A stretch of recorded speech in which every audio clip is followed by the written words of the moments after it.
we use our imagination actually already, but in the negative sense, because most of us are so focused on the worst case scenario. So we spend our days worrying about what could go wrong, what could happen that wouldn't work for us, how we would fail, which is why the idea of even investing money into bettering your relationship with money sounds scary because you're wondering, what if I fail? But my friend, tap into your imagination. What if this is the first time in your life that financial literacy actually becomes the thing that was missing? And then your relationship with your emotions and your mindset improve. All of a sudden, money is not such a scary subject anymore. It's now this thing that you feel safe around and you sleep all through the night. You can set goals and not freak out when you don't achieve them because you are changing and growing and expanding all along the way. What if that is what's on the other side of you just saying yes? So let's reverse that. Tap into your imagination for what is possible for you. Because you already know what's not possible, right? You've been rehearsing it for years and years and years. Let's try to see if we can give airtime to what is possible. Spend some time there. It's going to feel uncomfortable initially, but that's okay. You can be uncomfortable. You're uncomfortable days when, if you're not a rain person, it's raining, you're uncomfortable and you live anyway, you know? And if you don't like heat like I don't, and on a really 100-degree weather day, you're very uncomfortable. And then the day passes and you live. So you can also be uncomfortable initially when you start tapping into your imagination and you start realizing, "Oh, you sure it's still green. Oh my gosh, I just realized I was using that mic."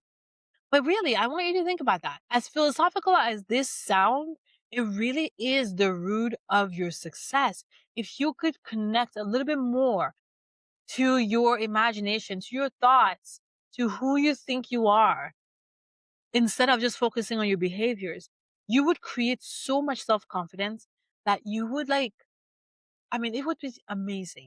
Because here's what I see, and this is probably where I'm going to close this out.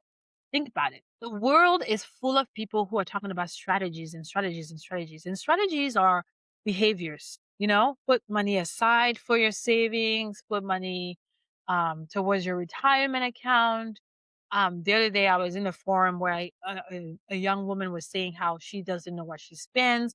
She she holds herself back a lot and then she goes and she spends all her paycheck and she just doesn't know how to stop doing that. And then everyone was just giving her plenty of ideas. Like, oh, if you're gonna order Uber, make sure you walk there to pick it up or drive there yourself. Don't get it delivered. Um, there were other things like delete all the apps on your phone or make sure you put money towards your saving first thing first when you get paid. All of those great strategies, but guess what? Those things won't happen if this young woman doesn't go in her mind and find out what is it that is making me do these things anyway. Where is the origin of these behaviors?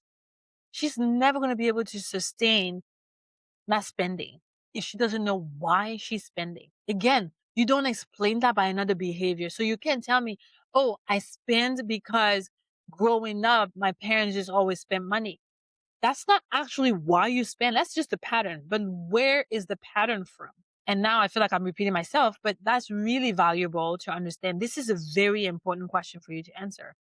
Do not answer this with another behavior. Answer this with the imagination in your brain, the thought you have that is causing this behavior. Let's go that far. And if you need help with this process, this is the work we can do in a free 1 hour conversation. And the link is in the show notes so that you can schedule yourself. During that 1 hour, we're going to investigate why are you behaving the way you are? Why do you want what you want and you're not taking action?